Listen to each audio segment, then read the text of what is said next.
Funny idea for a cover, but my boy Devin the Dude did it first, and that album is fire as well, so make sure you check it out.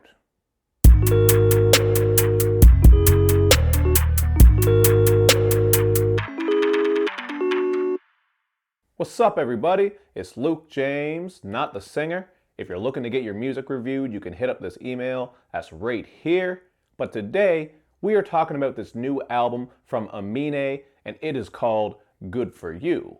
Now, Amine is an MC from Portland, Oregon, who just recently made the XXL freshman list, but he first blew up on the scene when he dropped that song Caroline. Personally, I wasn't in love with this track. I really didn't understand how it blew up the way it did, but I was still impressed, man, because this track put up huge numbers, it got very popular, so obviously he struck a chord. To me, though, it was just a very simple, fun, sing-songy track. Nothing too different, nothing too exceptional, but hey, as I said, that shit blew up like an infested Terran. Shout out to OG StarCraft. After that, he released the song Heebie Jeebies with Kalani. This is just your run-of-the-mill duet with a bit of groove to it. Honestly, it just sounds like a million tracks you've already heard before. So off the strength of these two songs, I really wasn't too big of a fan of Amine. I certainly wasn't excited to check out this album.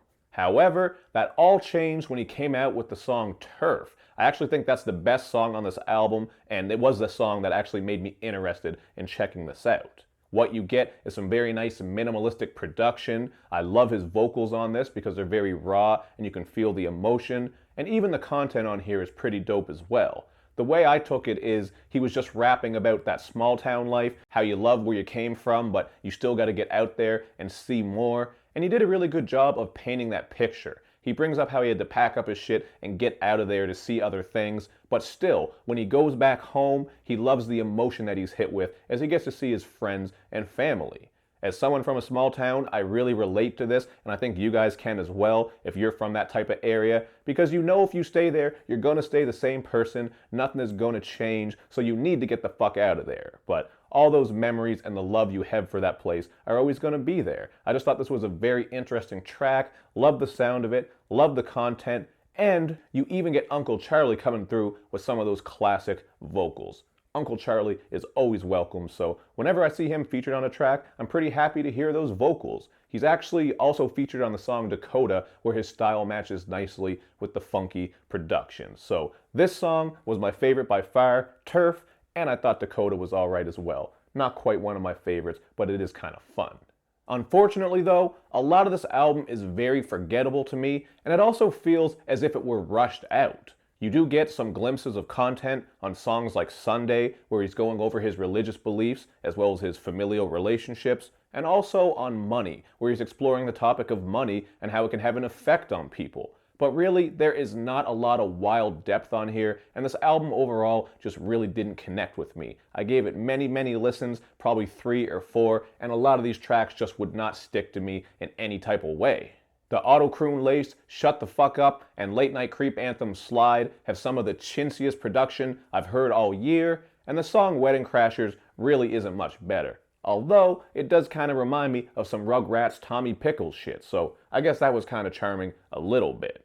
Overall though, that song didn't really stick with me. It's just Amine sticking his tongue out at ex-girlfriends, and you have Offset coming through with a copy and paste verse. There's really nothing memorable about that verse at all. So even some of the features on this were very forgettable. You have Nelly doing a little bit on the song Yellow, but not enough that you're really going to care that it's a Nelly feature. Not that people are really clamoring for a Nelly feature these days anyways, but I thought there might be something interesting happening with that song, and there wasn't. So in particular, these are some of the songs on here I didn't like, but I do have to point out there was a good line on Shut the Fuck Up when he says, "Friends need a Uber, sis need tuition, fans want the music, but they want a politician. Pressure, pressure, pressure, pressure, pressure."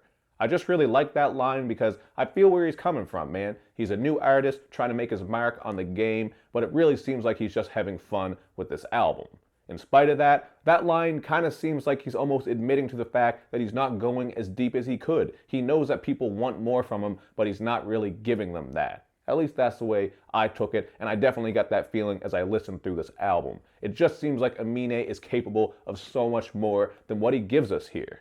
I also really need to point out the Chance the Rapper vibes I got listening through this project. not just because of the blend of rapping and singing, but also because of the lighthearted nature and silliness and goofiness. I'm not saying these two artists sound exactly the same, obviously they don't, but a lot of these songs and a lot of these moments really reminded me of Chance the Rapper, especially all the goofy references and lines that you'll hear throughout.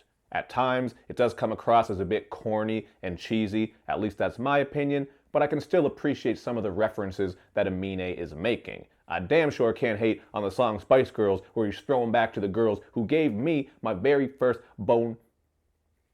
I'm just saying the Spice Girls made my pants get really tight in the front when I was a kid, okay? The shit was confusing. I didn't know what it was, but I love me some Spice Girls, damn it.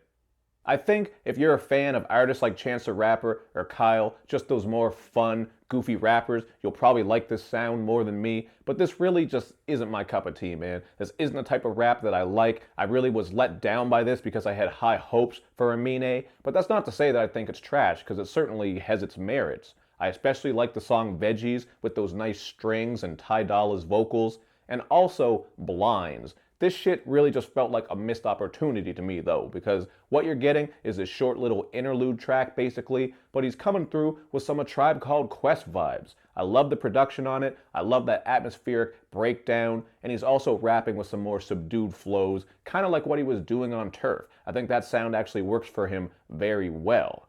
But overall, man, I am not loving this album. I did think about a 3 because I really don't think this is a bad album, but I am just not fucking with this album like that at all. So I am going to go with the 2.5 out of 5. Again, I fully admit I'm not into this goofy, lighthearted rap artists like Chance the Rapper, Kyle, etc., etc. So if that's your thing and you like that, I guarantee you're going to like this album. So definitely check it out. Don't let my opinion deter you. But all I can do is give you my opinion, and I was definitely let down by this, man. I had high hopes. Not to say that every single song needs to be like Turf, but I just think that song really stands far high and above all these other ones, man. That song was really dope, so it is what it is. At least I got that song out of there. I did like Blinds and also Veggies, as I said, but that's about it. A bunch of these other songs are just meh. But hey, that's all I can give you is my opinion. You guys hit me up in the comment section with your opinion, and make sure you do all that good YouTube and social media stuff, man. You know where I'm at. Show me love and show me lots of it. Thank you for watching, everybody. I will see you next time.